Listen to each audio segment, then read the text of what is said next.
Welcome to Driving the Line, the pursuit of safety, where we talk about the real issues out on the road, focus on safe driving, and learn industry best practices from your hosts Kenny Ray, Mike Bohan, Jim Seibert, and Barry Harrison, and the hopes that by driving the line, we get more drivers home safe and sound.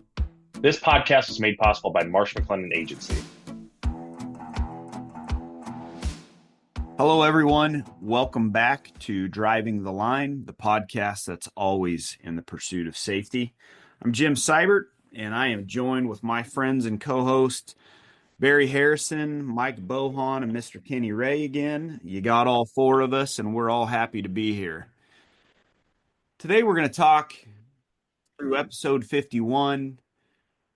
We're going to talk about some things that, if you've ever experienced it, or been around or been near an event as this, it can really shatter your way of thinking. It can strike some fear into you. It can bring things that have always seemed far away so close to home and make you feel unsafe. It's a difficult thing to manage. It's a difficult thing to wrap your head around, and it's something that employers and employees should all be aware of and plan for. And Mr. Kenny Ray is going to lead us in a discussion today over workplace violence. Mr. Kenny, thanks for taking this topic. What's some things that we should know about, we should share with our listeners? Well, Jim, I'm going to dive off into that, both with some statistical information that I know you'll probably end up either adding to or supporting. You tend to be the research guy on our team. But before I do that, with the permission of my three colleagues and three podcast co-hosts and the two ladies that run our show, I want to give a shout out, a real quick one, and I want to give a brief background. Y'all know we've got some really, really cool caps, driver caps, and baseball caps, if you will, for the podcast. And then our ladies came through and got us these awesome koozies that we've been handing out at driver meetings, safety meetings, various, all four of us speak and present at conferences. And anyway, we've been getting the word out about the podcast. And I want to tell y'all, there's a young man. In fact, he's still a student, what you would call a kid, that I go to church with his grandmother, and she let me know that he listens to our podcast. And so I got him one of our caps and one of our koozies, and he sent me the sweetest thank you note. How many kids today still write thank you notes? But he did, mailed it through the U.S. mail, and I want to read you. It's very brief, but it says, "Dear Mr. Kenny, thank you for the Driving the Line hat and koozie. I really appreciate you thinking of me and sending them my way. The hat looks great. I've already enjoyed wearing it and using the koozie on my Dr. Pepper." That's a Texas thing. I don't know if y'all drink Dr. Pepper or not. "It is especially cool since I am interested in trucking. I enjoy your podcast episodes and look forward to listening to more. Thank you." And his name's Levi. So I want to give a shout out to Levi and to his Mimi, his grandmother, and just tell Levi, thank you for listening to the podcast. And this is a young man that he told me he either wants, when he grows up, wants to be in law enforcement or wants to go into the trucking industry. And just a neat kid and a good kid. And anyway, I want to give Levi a shout out. And thank you for the sweet thank you note, Levi. All right, workplace violence. Y'all know we are, all four of us guys on here, safety guys, but we all come from different backgrounds. And my background's law enforcement. And unfortunately, I've worked some cases involving workplace violence. And this topic is near and dear to my heart, not because I'm affectionate about it, not because it's something I'm passionate about, but it's something that I'm absolutely doing everything I can to prevent workplace violence, because I've seen firsthand the consequences, the devastation, the aftermath that comes with it. And there's one part of it in particular, and I want to, Jim, with your permission, I want to speak in generalities for just a few minutes, and then I want to make specific applications I never lose sight of the fact we are a trucking podcast. And I want to talk about how this impacts our industry. And unfortunately, it does impact our industry. But 2022 is the last year that we have ironclad stats from the federal government through the Bureau of Labor Statistics, and they get a lot of their information from the FBI, but incidents of workplace violence. And sometimes when we throw big numbers around, they're so big, it's hard for us to even wrap our mind around. But in 2022, and I realize now we're in February of 2025, I get that, but it takes the federal government about 2 years to catch up on stats. So 2022 is the last year of solid data that we have, and there were 524 fatalities in the U.S. of workers directly attributed to workplace violence. Now let that sink in. That's more than one a day.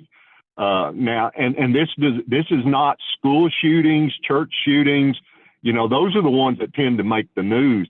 These are people that are being killed through some act of violence while they're at work as part of their job. More than one a day are dying in our country in workplace violence. And of that number, 435 of them were directly attributed to gunshots. So, I mean, we can just get real quick. The danger from workplace violence is somebody getting shot at work. That's just what the stats tell us. But an even bigger number, over 57,000 non-fatal injuries. I mean, do the math there. That's, you know, that's over 1,000 a day, almost 2,000 a day, or 200 a day. I mean, divide the number, 57,000. Barry, you or Mike one, crunch the numbers while I'm talking here. Divide 57,610 by 365 and tell us how many people a day are getting injured at work. Not, and Jim, you're our OSHA guy, not from OSHA stuff. We're not talking about getting their hand mashed, you know, in a press or having a piece of a grinder fly off and getting their eye out. We're talking about somebody being assaulted. We're talking about violence against another human being in the workplace. I mean, just let that sink in, the enormity of that situation. And guys, y'all know I'm in Texas, and I'm the oldest guy on the team. I'm old school, and I still live in the part of Texas that's kind of like the old South. But and we pride ourselves on being Southern gentlemen. And I'm gonna bring something up here that upsets me to no end. I'm gonna tell you, this is one of the factors that motivates me the most in this lifelong quest that I've had to deal with this workplace violence. And I know all three of you guys are gentlemen in your own rights. I fully understand that. And we tend to be very protective of females. But this workplace violence is not an equal opportunity phenomenon when it comes to gender. Over 72% of the victims of workplace violence are females. Guys, let that sink in. 3/4 of the victims of workplace violence are ladies who are getting hurt at work. Again, not through OSHA type stuff, not through what we normally think of as workplace injuries. These are women that are being killed or seriously injured, normally by a man. Oftentimes a spouse or soon-to-be ex-spouse, a boyfriend, a spurned, you know, relationship, whatever. And the guy comes to work wherever she works and assaults her, and in many cases kills her. And that should make us as men furious. In fact, we should take a personal pledge. None of my female coworkers are ever going to get hurt while I'm there. I'm just not going to let it happen, you know. And what's really frightening, I want y'all to think about this. That is 3 times the rate of men getting assaulted or killed at work. And the number one cause of men dying in the workplace is still traffic accidents. I mean, the one thing that kills more males work-related in the U.S. are transportation-related incidents. And yet the greatest danger to women are workplace violence. I mean, let that sink in. If you've got a male and a female coming to the same workplace, the minute he drives through the gate and is in the parking lot, he just left the most dangerous part of his day, which was the commute to work. She just entered the most dangerous part of her day. Let that sink in. That ought to be completely unacceptable to every man on this planet, that we let women come to work and they just entered the most dangerous part of their day. That to me is just, it's simply unacceptable. Okay. Now let's talk a little bit about the transportation or trucking industry. The number one industry where people end up getting hurt or killed at work is what the Bureau of Labor Statistics call protective services. That's security guards, okay? Those folks get assaulted and killed more if you lump people into categories. But guess what number two is? Transportation workers, our industry. That should embarrass us, that workplace violence, we are up near the top. The only job that's above us in terms of the impact of workplace violence are people that wear a gun and a uniform to work. I mean, they're there knowing that they may be exposed to violence, whereas us in the trucking industry, you know, we think of our greatest danger being out there on the highway, and it is. I'm not minimizing that at all, but it should embarrass us and make us commit to changing the fact that our industry is so high in terms of the number of incidents. Hold on a second there, Kenny. I want to go back real quick as I pick my jaw up off my desk here. Hey, Mike, Barry, which one of you guys ran those numbers that Kenny asked for? It comes out to about 157 a day. 157 workplace violence incidents a day? That's non-fatal. That's people not being killed, but being assaulted. And let this sink in. We cannot repeat this enough. We are not talking about what people traditionally think of as OSHA injuries. These are not people getting fingers smashed, getting eyes knocked out by some abrasive, you know. We are talking about somebody coming into somebody else's workplace with a gun, with a knife, with some instrument and intentionally assaulting that. Let that sink in. 150 a day. And Mike divided that by 365. So if you take just a work week, Monday through Friday, the number's even higher if you take the weekends out. So we're talking about almost 160 people every day get assaulted at work and survive. That's unacceptable, guys. And yeah, and then take that number and figure out the 73% of it, and that's the females. Yeah, exactly. I would never have imagined, you know, in my focus area, it's predominantly the males. And I don't know, you can call us knuckle draggers, you can call us, you know, we're just we don't make the best decisions sometimes, but I would not have thought that it was the females being on the receiving end of the workplace violence. It's such a contrasting percentage versus males in the workplace. It blows my mind. I'm actually thankful that you had that reaction. And let me tell you why. I teach a workplace violence course unique to the trucking industry, and I've taught it literally all over the country.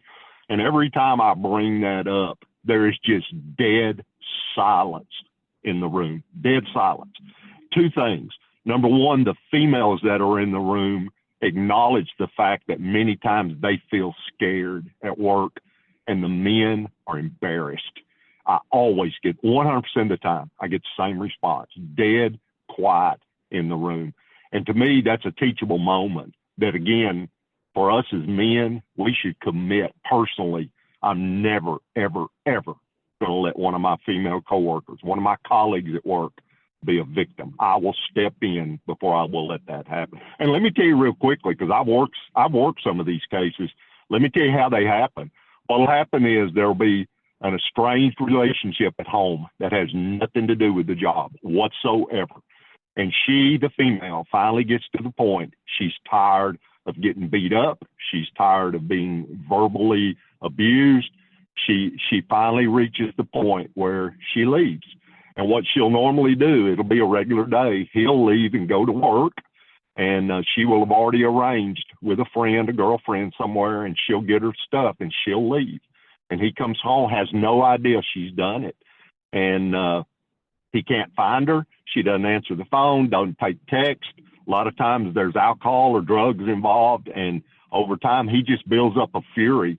And one day he decides, well, I don't have any idea where she's living, but I bet I know where he drives by her workplace, and sure enough, there's her car. And so he knows now, even though she's left, she's still going to work every day. So now he knows where she is, and he cooks this plan up in his mind, and that's what he does.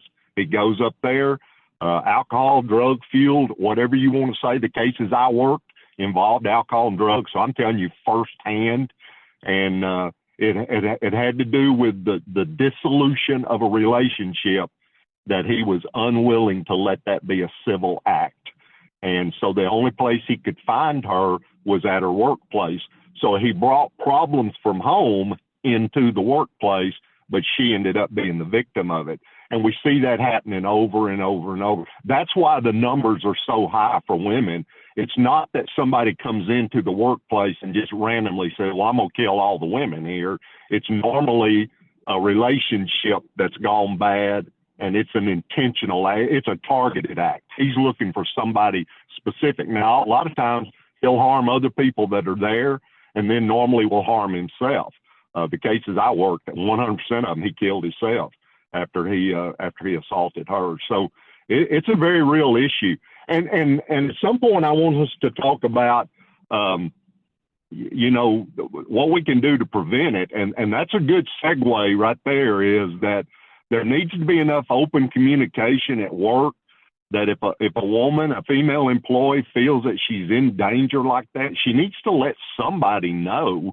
So at least the company can be aware, if he shows up, that he shouldn't be there, and that sort of thing. But we could spend a lot of time talking about preventative measures, but that's one of the things. And I want to tell y'all, not to make light of this, because there is nothing light about this, but I want to tell y'all an odd story too. I mentioned that the largest percentage of these workplace violent cases involve gunshots. They involve somebody bringing a weapon, a gun, a pistol, a rifle, a shotgun to work and shooting somebody else. That the stats just tell us that is the greatest percentage. But there's other things that are used too. And I worked a weird case one time. And fortunately, it didn't come to fruition, but it was designed to come to fruition. There was a large warehouse. The employer will just remain unnamed. But one of the bosses came to work one day, and in the employee break room, there was a birthday present wrapped, sitting on the counter in the employee break room with his name on it, wrapped in birthday paper and everything. And several people were sitting in the break room drinking coffee and talking before their shift started. And the boss came in, the supervisor came in, and one of the employees said, "Hey, boss, there's a birthday present for you over there." And he said, "Well, how'd they know it's my birthday?" "Well, they post employee birthdays." So he walked over there and looked, and I talked to this man. He said, the second I walked over there, I felt something wasn't right. And anyway, it was a present wrapped in birthday paper and had his name on it and everything. And he picked it up, and he said it just felt weird. The package felt weird. And he put it back down, and he turned around to those employees and said, "Did any of y'all see who put this down?" And they said, "No." And he said, "Y'all all need to go out. Something's wrong here." And he called 911. And local law enforcement, local police department came out there, and a young officer came in. They were thinking a bomb. But this officer noticed an odd smell about this box, and got to looking, and there were some holes that had been poked in the side of it. And he took his flashlight and was looking at those holes. And he said, "I'm telling y'all, I think what I'm seeing," and I'll make this very quick. They ended up getting a trash can, a large plastic, kind almost big as a 55-gallon drum. They put that box down in that empty trash can now, and they used a stick basically to open it. Inside that box was a full live cottonmouth water moccasin snake, fully alive. And we have all kind of venomous snakes in Texas, but the cottonmouth water moccasin is the one that in my state gets most people's attention because it's a very aggressive snake. It'll chase you. It'll get after you. If it gets in your boat, it'll come after you. And somebody went to the trouble of catching a live venomous cottonmouth water moccasin snake, putting it in that box. I've yet still figured out how they let go of it at the end to get it in that, but it was in that box, fully stuffed. And this is a box about the size of a box like shoes would come in. Picture something about that size. And somebody wanted to have that supervisor get bit by a snake. And so I started doing interviews, and this is a huge warehouse. They have about 800 employees. And I just started interviewing people out there, and one name just kept coming up over and over and over. I would just randomly ask people, who do you think would do this? It rocketed around the warehouse what had happened. And so I would just ask people, and one name just kept coming up. And so finally they brought that guy in, and I sat down with him, and I said, I want to talk to you about the snake in the box. And he said, I don't have anything to say. He said, am I under arrest? And I said, no. And he said, okay. He got up and walked out, walked to the HR department and quit on the spot. And I know he's the guy, but we never could. We fingerprinted the box. We fingerprinted the paper. We did not fingerprint the snake.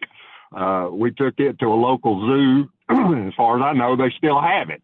But my point is, there's somebody, think about that.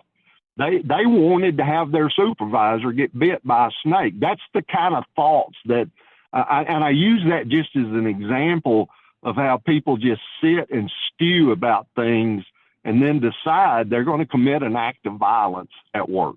And unfortunately, we have it in the transportation industry as well. The two big things that happen in trucking, we've already talked about. It's female employees that a disgruntled husband, boyfriend, ex, whoever comes up there and attacks her. And the other one we've seen over and over and over. I had a case of it in Houston 2 years ago. A truck driver, felt like a dispatcher was cheating him on loads, that he wasn't giving him good loads. And a driver came in from a trip, had been thinking about it all day while he was driving, walked in the dispatch office and shot and killed a dispatcher. And because he felt like he was getting cheated on loads. So this is not a phenomenon that's foreign to us in the trucking industry. So Mike, Barry, y'all been around a long time. What are y'all's thoughts? I kind of want to go back to this statistic with the females, the 72% kind of attributed to females being somehow subject to violence in the workplace. And I know when you go through those Department of Labor statistics, there's sexual assaults in there and things like that. So I think that increases that number quite a bit. But when you think about our industry, the trucking industry, there's more and more women entering this industry all the time as drivers.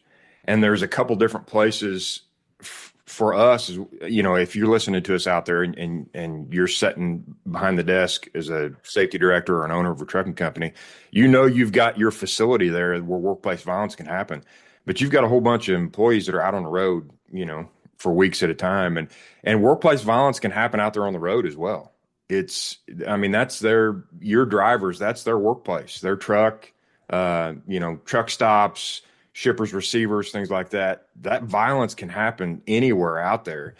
And Kenny, as you're telling those stories, I had a few stories running through my head over the last couple of years of exactly the types of stories that you're talking about. But one, I know, it was actually before I came to Klein Wood. I was working with a company, and they had a driver that was, for all they can tell, involved in a road rage incident.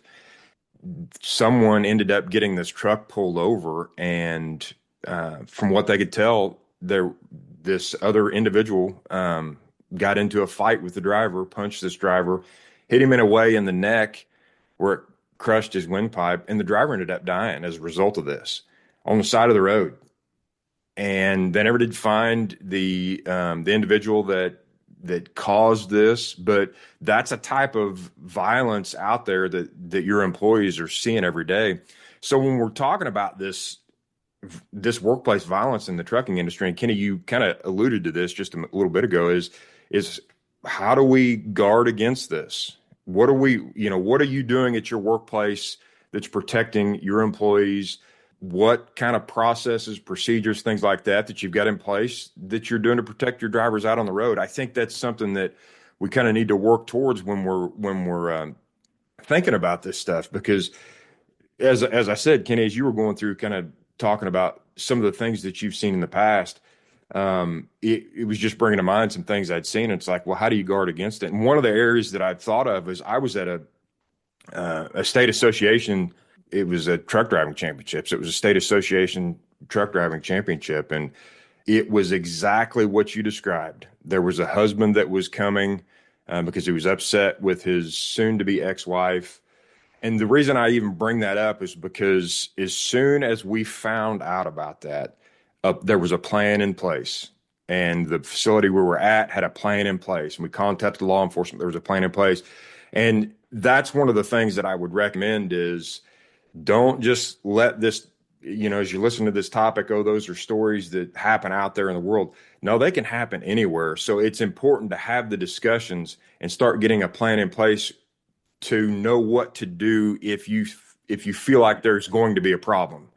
I mean, you guys know we all go into locations where you could walk in the front door and walk right into the office and you've got full access to everything there just as a member of the public.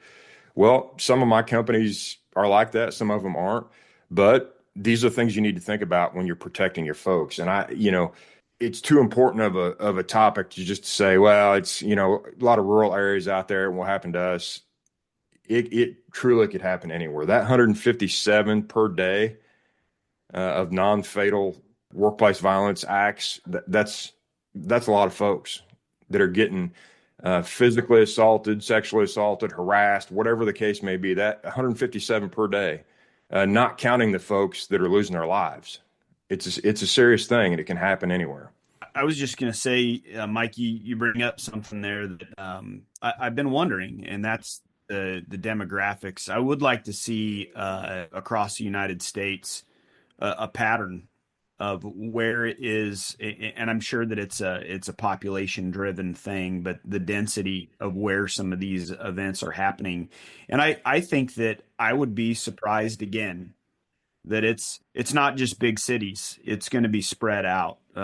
This is a situation that is everywhere.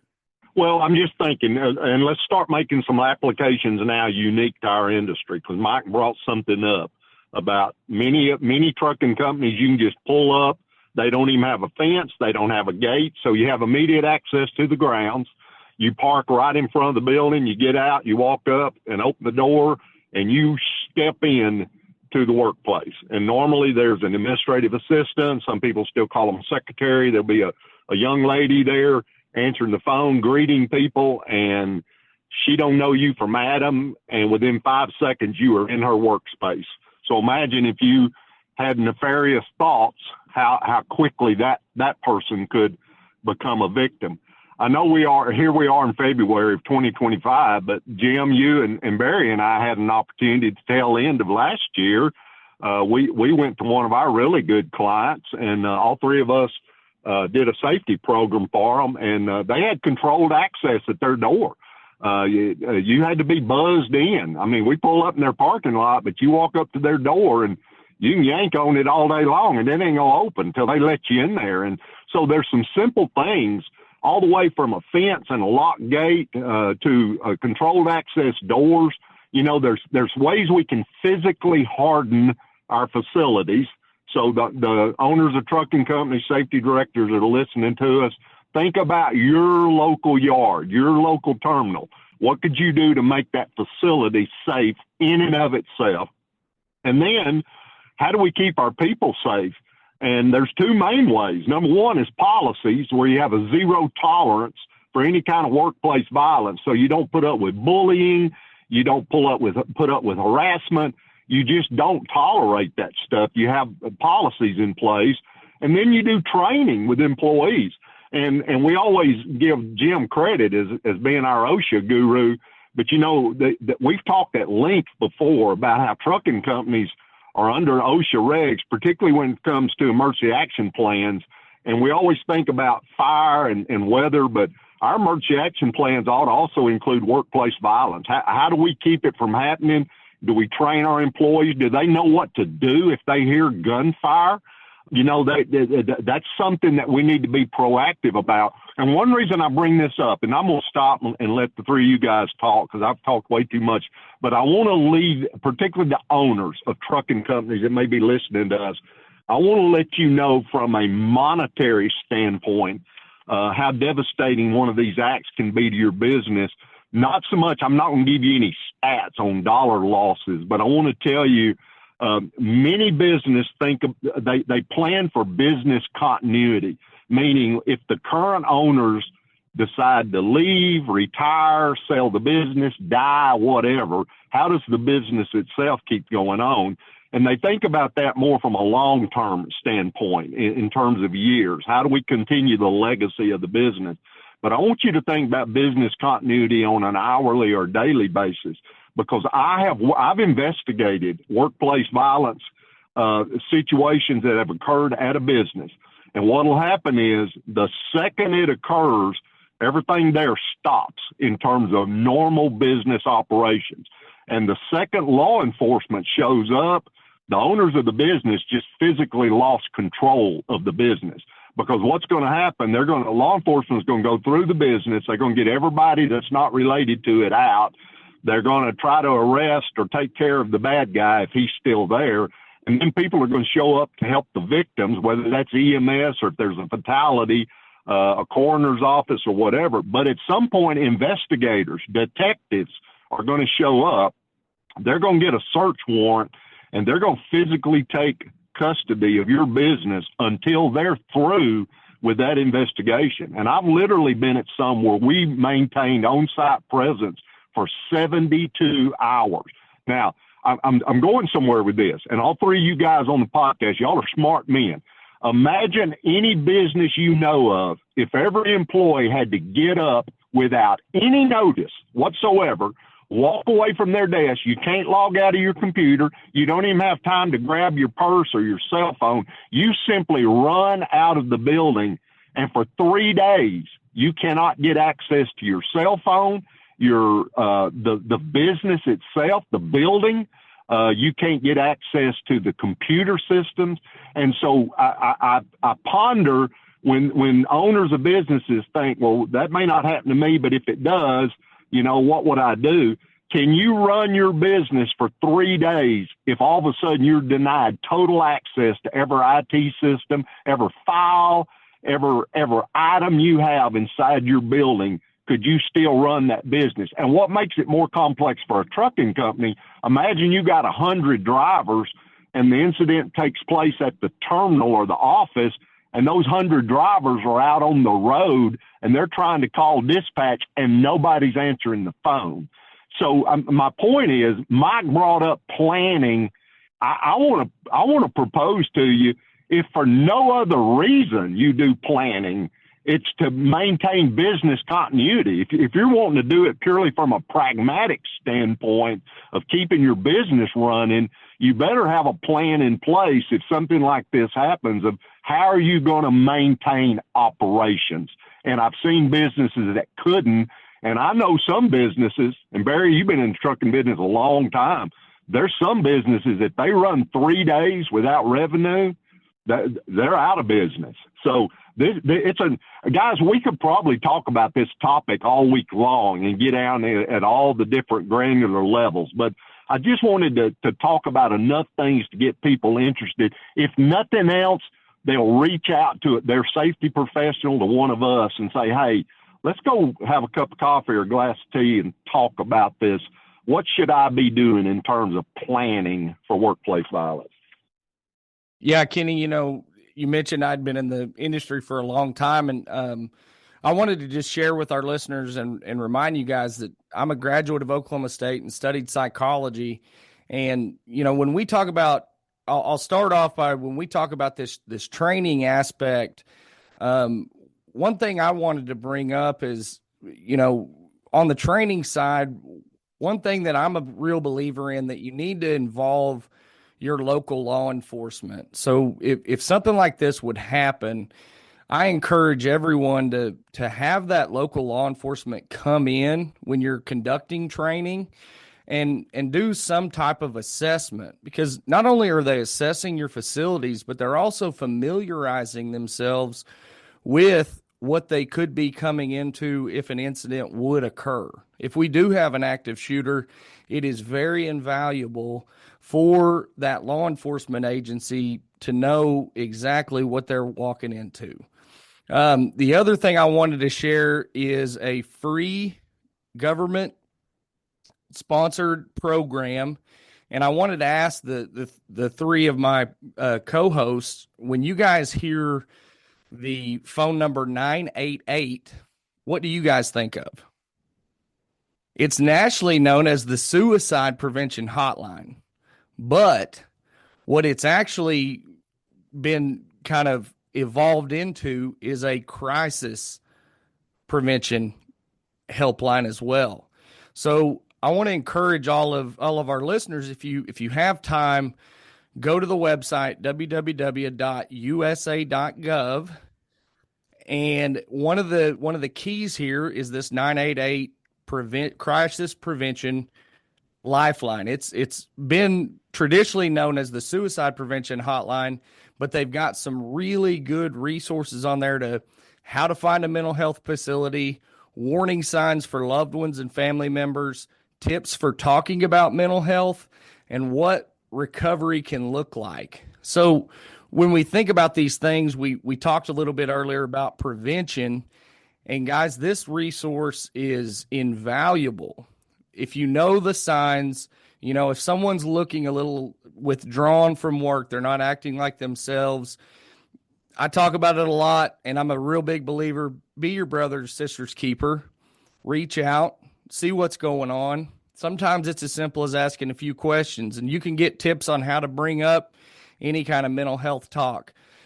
It's one of the biggest crises in our country right now. Mental health, we saw through the pandemic, especially coming out of it, people struggled with it very, very hard, and I think we're still seeing some of the effects of that. So again, if you or one of your loved ones are having a hard time with it, this is a good starting point to get some good tips and just learn how to talk about it. Having a conversation is invaluable for someone who may be struggling with mental health. Yeah, and Barry, the fact you bring that up, I don't know of a single incident of an active shooter situation that after the fact, when people were interviewed, they mentioned that they had been seeing signs, on behalf of the shooter. So you're exactly right. If those signs were there, we need to be picking up on them sooner.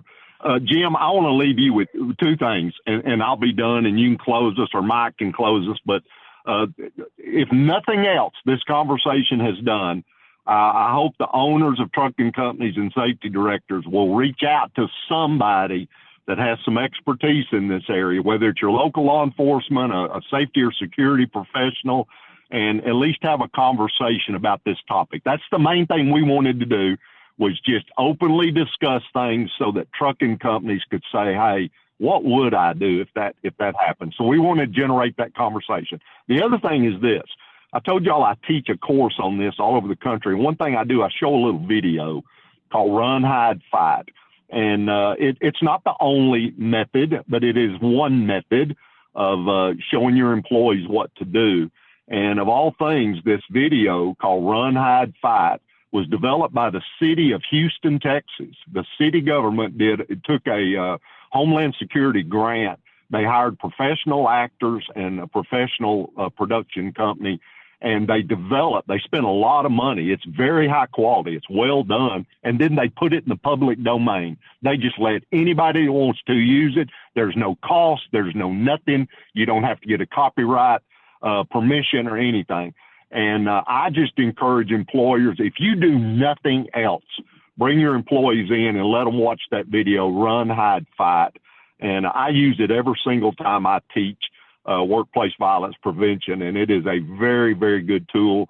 And I'm going to ask our two ladies, our brain trust, if whenever y'all advertise this episode, if y'all would put the link to Run, Hide, Fight. Again, it's in the public domain. The city of Houston has given it to the world. And we certainly would want our listeners to utilize that resource as well. So, Jim, Mike, Barry, thank you all for letting me share I'm very passionate about this topic. It means a lot to me because I've seen firsthand the devastation it can cause. And I'm committed to doing everything I can to keep it from happening again to people I know and love. So I'll stop and let you three guys close. And again, thank y'all for letting me share my passion about this topic. Let me, if y'all will, let me be the nerd of the group, which I am, the outcast OSHA guy of the group. There's been a few comments that I'd like to expand on, and I would like to leave our owners, our safety directors, with some requirements that we have, and then I'll close this out here. We've talked about it without calling it what it is: rings of security. And Kenny, you talked about those business interrupters. When we think of rings of security, too often we are thinking of our cybersecurity and we're thinking of our financial security.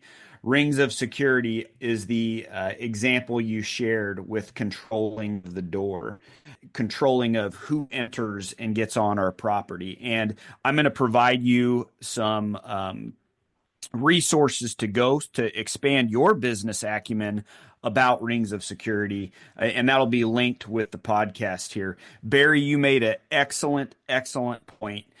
In your emergency action planning, having those first responders present, familiar with your location, with your operation, with the type of business that you run, it's invaluable. It cannot be replaced. So let me leave you listeners with this. There is currently no specific OSHA standard for workplace violence. So if you want to type into your Google or search engine, hey, what's OSHA's regulatory requirements for this? There isn't one. However, but the general duty clause. The general duty clause, which OSHA created, the OSHA Act of 1970, employers are required to provide a work environment free from recognized hazards that are causing or are likely to cause death or serious physical harm. Workplace violence is a recognized hazard within the trucking industry. It is a recognized hazard. Therefore, you must train and you must have a program that discusses workplace violence. And there's also going to be a link. Even though OSHA doesn't have a regulation, they have a workplace violence page. That link is going to be in there. It provides risk factors, prevention programs, training, and other resources. And you take this program that you train on annually, and upon onboarding of those new employees, you take this training and these pieces and you plug it directly into your required emergency action plan. Jim, just the time we've been recording this podcast, 7 people were assaulted at work.